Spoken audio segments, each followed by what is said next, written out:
If you've spent any time with attachment theory, you've probably arrived at a question that the academic literature sometimes sidesteps. Can I actually change? Not, can I learn to manage my patterns better? Or can I understand my triggers more clearly? But genuinely, fundamentally change the way my nervous system relates to closeness, to conflict, to the people I love. It is a reasonable question to ask with some anxiety, because the early framing of attachment theory could easily lead you to conclude that the answer is no. Bowlby described the internal working models formed in childhood as relatively stable representations of how relationships work. Ainsworth's strange situation studies identified patterns that were remarkably consistent within individual children across different contexts. The early research portrait was of something deep-seated and durable. But the research did not stop there, and the fuller picture that emerged from decades of longitudinal studies, from the development of the adult attachment interview, from clinical research on therapeutic outcomes, is considerably more hopeful. Attachment styles are not fixed.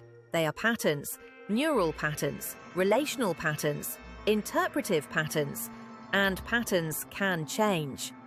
The concept of earned security, developed through the work of Mary Main and her colleagues, describes exactly this.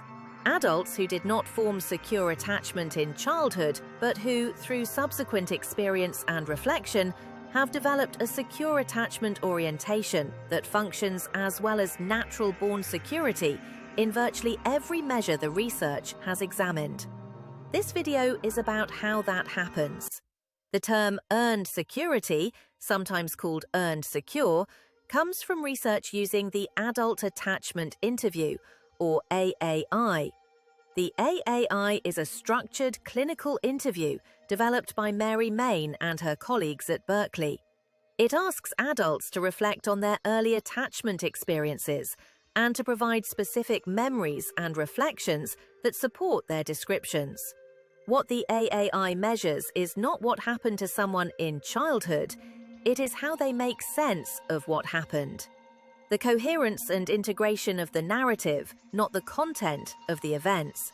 In AAI research, adults are classified as secure autonomous, dismissing, preoccupied, or unresolved. Within the secure autonomous category, researchers distinguish between those whose positive narrative coherence seems to reflect genuinely positive early experiences, called continuous secure, and those whose coherent narrative has been built in the face of difficult or painful early experiences, called earned secure. Earned secure adults describe childhoods that were clearly difficult, attachment figures who were inconsistent, emotionally unavailable, critical, or frightening. But they describe these experiences with a quality of reflection and integration, neither idealized nor overwhelmed by resentment or unresolved grief, that suggests they have genuinely processed and made sense of what happened. And critically, their adult attachment interview profiles, their parenting behavior, and their relational functioning are essentially indistinguishable from those with continuous secure attachment. This is a remarkable finding. It says that the outcome of attachment, how you function relationally as an adult, is not determined solely by what happened to you. It is shaped, substantially, by what you have been able to do with what happened to you. That process of making sense, of integrating difficult experience into a coherent narrative, is itself the mechanism of earned security. Earned security does not develop in isolation. It is inherently relational, which makes sense given that attachment wounds are inherently relational in origin. The internal working model that drives insecure attachment patterns was built through experience with specific people in specific relational environments. It is updated and revised through experience with specific people in different relational environments. The relationships most commonly identified in research and clinical practice as facilitating earned security include significant romantic partnerships with securely attached or therapeutically engaged partners, long-term therapeutic relationships, and, for some people, highly consistent and attuned relationships with mentors, teachers, or close friends. What these relationships share is a cluster of qualities that directly contradict the predictions of the insecure internal working model. They are consistent, available in a way that doesn't require hypervigilance to maintain. They are responsive. They notice and respond to emotional signals rather than ignoring or punishing them. They tolerate and repair ruptures. When things go wrong between people, as they inevitably do, the relationship finds its way back rather than ending or escalating into punishment. And they are safe. The person does not need to perform or suppress in order to maintain the connection. Repetitive exposure to these qualities doesn't just feel good. It neurologically updates the predictions the nervous system makes about relationships. The implicit model, connection is unreliable, closeness is threatening, my needs are burdensome, begins to be revised by accumulating counter-evidence. This is not quick. The original model was built over years of formative experience. The revision happens over years of corrective experience. Please subscribe to Healing Through Thoughts so you don't miss the rest of this week's series. Therapy is not the only path to earned security, but it is one of the most reliable and most studied. The reason is structural. A well-conducted therapeutic relationship offers, by design, many of the relational conditions that facilitate earned security: consistency, responsiveness, rupture and repair, emotional safety, within a bounded and professional container that makes the work possible, even for people whose attachment history makes trusting relationships very difficult. But therapy works not just through its conditions.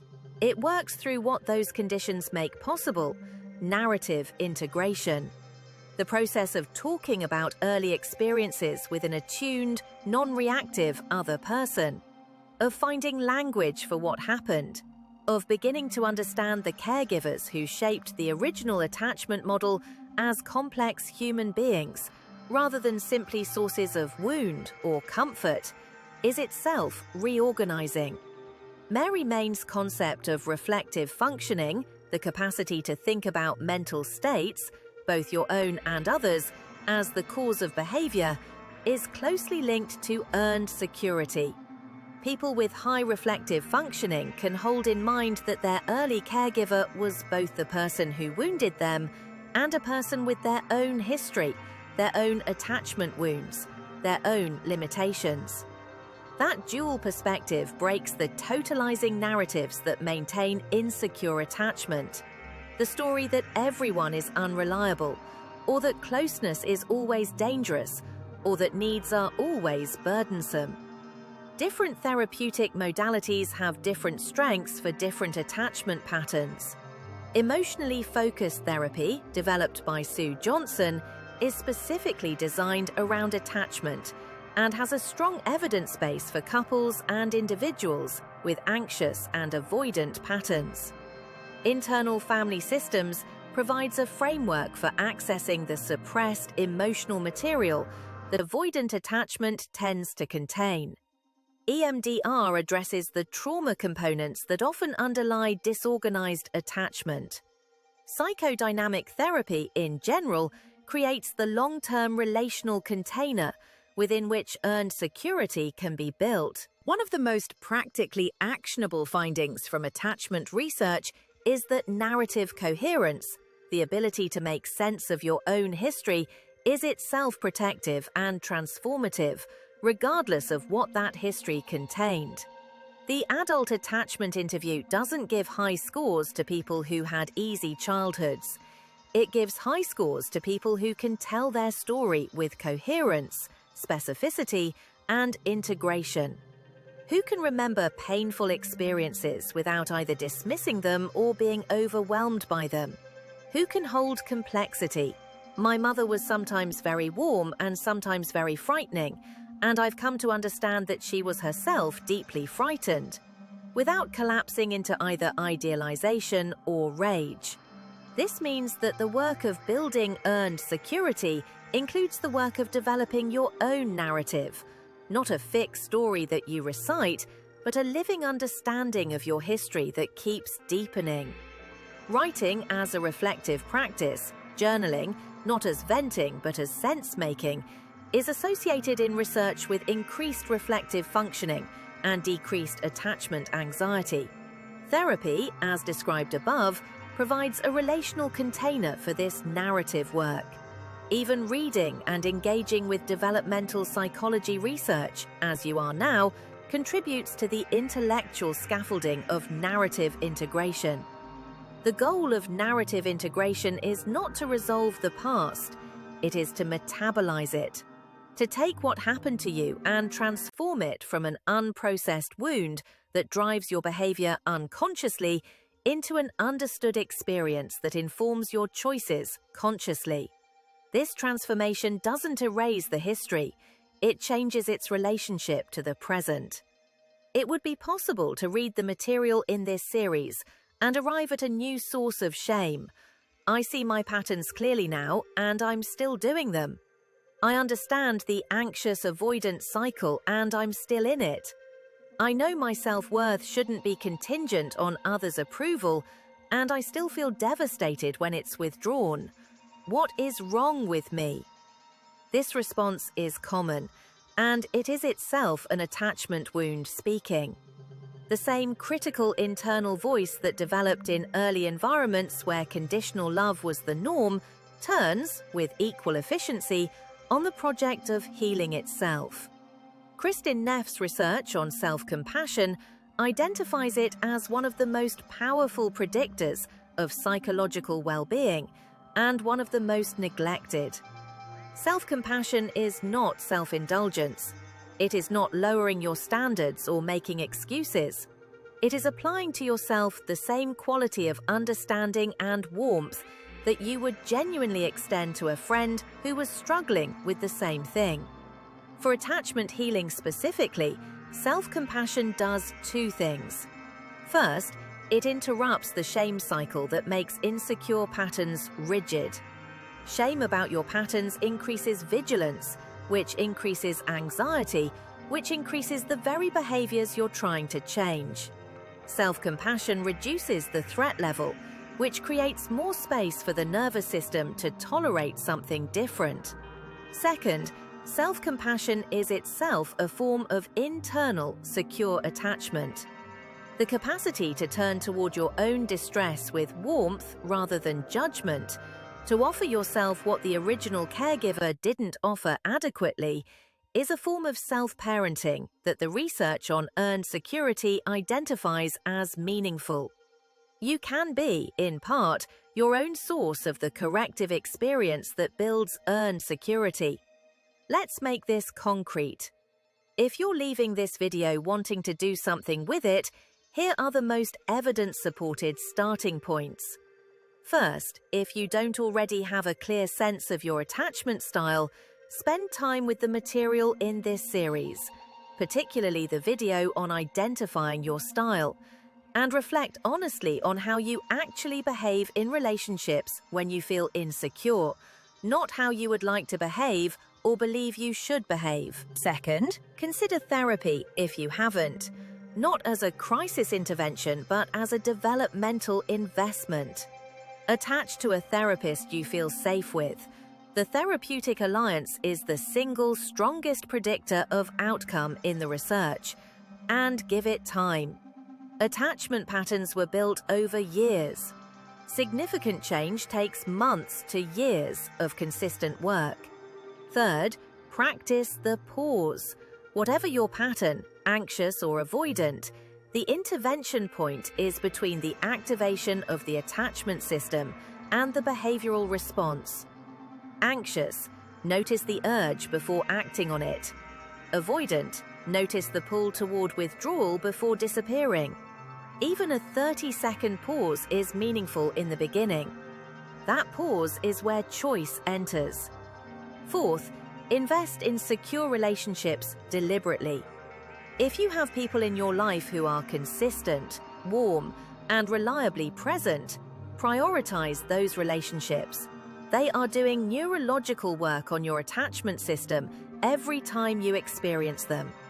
If you don't have those people, finding them through therapy, through community, through deliberate cultivation of friendships is not a luxury.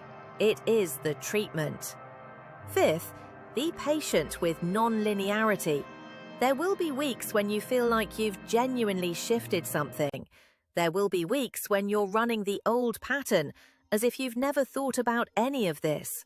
Both are normal. The trajectory matters more than any single point on it. This is the final long-form video in Attachment Styles Series 7 of Healing Through Thoughts.